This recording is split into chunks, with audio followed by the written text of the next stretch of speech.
Melanjutkan cerita sebelumnya, di mana Uyashi, salah satu dari ras iblis yang berkenalan dengan Nili, dia memberikan informasi tentang istana surgawi Pued Ilusi. Dia juga mengatakan kalau dalam istana tersebut terdapat 1000 area ilusi. Mendengar hal itu, Nili mengatakan kalau dia bisa memecahkan area tersebut. Tapi Nili tidak berminat memasuki istana surgawi Pued Ilusi terkait dengan bahaya yang ada di dalamnya. Uyashi terus memberikan penawaran kepada Nili agar dia mau membantunya memecahkan area dan mendapatkan harta di dalam istana tersebut. Akan tetapi, Nili menolak dan bergegas pergi meninggalkan dataran tersebut. Uyashi yang merasa kesal mengancam membunuh Nili dan Xiaoyu kalau mereka tidak membantunya. Mendengar ancaman itu, Nili berbalik dan berkata, "Hah? Kita berada di dunia luar. Mati bukanlah hal yang tidak terduga. Tetapi, bahkan jika itu terjadi, kematian kami bukanlah masalah besar." Mendengar perkataan Nili, Uyashi sangat terkejut. Dia tidak tahu bagaimana caranya agar Nili takut padanya. Nili kembali berkata, "Apakah kau ingin mengambil tindakan?" Uyashi terdiam, memandangi Nili yang begitu santai melihatnya. Kemudian Uyashi berkata, "Tentu saja tidak. Aku bukanlah tipe orang yang tidak masuk akal." Mendengar jawaban itu, Nili masih terdiam.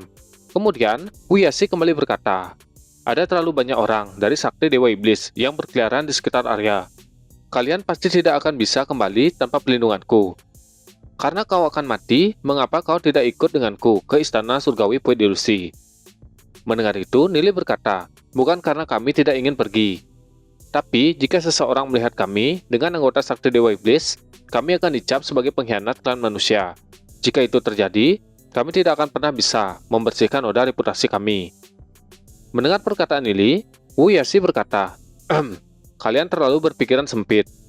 Dari sudut pandangku, selama kalian tidak mencoba mencuri dariku, maka kalian bukanlah musuh. Aku tidak peduli jika kau dari klan iblis atau manusia. Tapi siapapun yang mencoba mencuri sesuatu dariku, maka aku akan membunuhnya." Mendengar pernyataan Uyashi, Nili berkata, "Bahkan walaupun kau tidak keberatan, jika anggota dari sakti Dewa Iblis melihatmu bersama dengan dua manusia, apa yang akan mereka pikirkan?" Uyashi terdiam. Dia tidak pernah berpikiran tentang hal tersebut. Kemudian dia bertanya ke Nili, "Lalu, apa kamu memiliki pendapat lain?" Nili merenung sejenak, kemudian dia berkata, "Aku hanya memiliki satu metode." Uyashi yang mendengarnya sangat penasaran. Dia meminta Nili untuk menjelaskan metode apa yang dia maksud.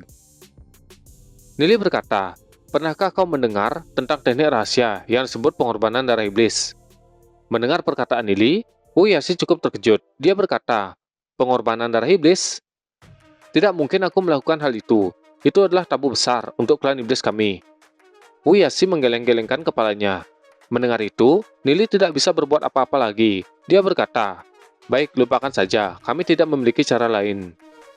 Xiaoyu, yang sebelumnya mendengarkan percakapan mereka berdua, saat ini dia bertanya ke Nili, "Apa itu pengorbanan darah iblis?" Nili menoleh ke Xiaoyu. Dia berkata, "Aku hanya pernah mendengarnya. Sebelumnya dalam rumor, seseorang dari klan iblis menawarkan darahnya sebagai pengorbanan untuk memungkinkan manusia untuk memiliki aura dan penampilan iblis. Dengan begitu, kita bisa menipu anggota iblis lainnya." Dengan santai, Nili menjelaskan hal itu kepada Xiaoyu. Sesaat, dia tersadar kalau di depannya juga ada seseorang dari klan iblis. Mendengar penjelasan Nili, Xiaoyu berkata, "Lalu, kenapa dia tidak mau melakukannya? Dia tidak akan banyak kehilangan, hanya dengan memberikan sedikit darah kan?" Mendengar perkataan Xiaoyu, sepertinya Nili menyadari sesuatu. Di sisi lain, wajah Uyashi sedikit jelek. Dia berpikir, anak ini ingin menggunakan metode itu hanya untuk menggertak klan iblisku. Apakah dia benar-benar tidak tahu tentang pengorbanan darah iblis? Atau dia hanya berpura-pura tidak tahu? Kekuatan pengorbanan darah iblis tidak akan pernah bisa didapat oleh manusia. Saat Uyashi merenung, Nili dan Xiaoyu berbalik. Sambil mengobrol, Nili berkata ke Xiaoyu, "Jika kita tidak bisa menggunakan metode tersebut, maka kita lebih suka tidak terlihat bersama dengan ahli klan iblis. Lupakan saja, ayo pergi." Uyashi menjadi kesal dengan tingkah Nili. Dia melihat kedua orang di depannya berjalan pergi meninggalkannya. Uyashi bergumam, kedua klan manusia ini pasti telah menyimpan pistol mereka sebelum mereka datang ke dunia luar. Jika mereka mati di sepanjang jalan, maka pengorbanan darah iblis akan kehilangan efeknya. Jangan salahkan aku karena membakar jembatan setelah melewatinya. Kekuatan pengorbanan darah iblis pasti tidak boleh diberikan kepada manusia. Setelah merenung dan mempertimbangkan teknik tersebut, Uyashi berteriak, "Tunggu!" Dia mencoba menghentikan Nili yang sedang pergi. Nili dan Xiaoyu berhenti dan berbalik menatap Uyashi. Nili berkata, "Apa ada yang salah?" Uyashi berbicara tanpa melihat Nili. Dia mengatakan, "Aku sudah memikirkannya baik-baik. Aku akan melakukan pengorbanan darah iblis. Tetapi, kau harus berada dalam jangkauan, tidak lebih dari 1 kilometer dariku, sampai kita keluar dari istana surgawi Puyi Delusi." Nili tersenyum. Dia menjawab, "Tentu saja." Mendengar Nili sudah menyetujui persyaratan tersebut, Uyashi sangat senang. Dia berkata, "Baiklah kalau begitu, aku akan memberikan kalian berdua darah iblis." Sebuah botol yang berisikan darah iblis dikeluarkan oleh Uyashi. Kemudian dia melemparkannya kepada Nili. Nili menangkapnya. Dia memandangi botol tersebut. Sesaat Nili membuka tutup botol dan mencelupkan jarinya ke dalam botol yang berisikan darah iblis. Nili menatap Uyashi yang berada di depannya dan bertanya, "Bagaimana aku bisa menggambar susunan pola enkripsi untuk pengorbanan darah iblis?" Pertanyaan yang diberikan oleh Nili membuat Uyashi berpikir. Dia bahkan tidak bisa menggambar arraynya. Sepertinya dia benar-benar tidak tahu bagaimana menggunakan pengorbanan darah iblis.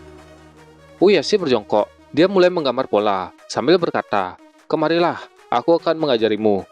Jadi polanya seperti ini. Uyashi terus menggambar pola, sementara Nili terus memperhatikan pola yang dibentuk oleh Uyashi. Nili terus mengamati dan berusaha memahami pola tersebut. Kemudian Nili mencoba membuatnya. Dia mulai menggambar pola di atas tanah, menggunakan darah iblis. Sesaat kemudian Nili menyelesaikan pola tersebut. Pola itu bersinar, yang membuat Nili terkejut.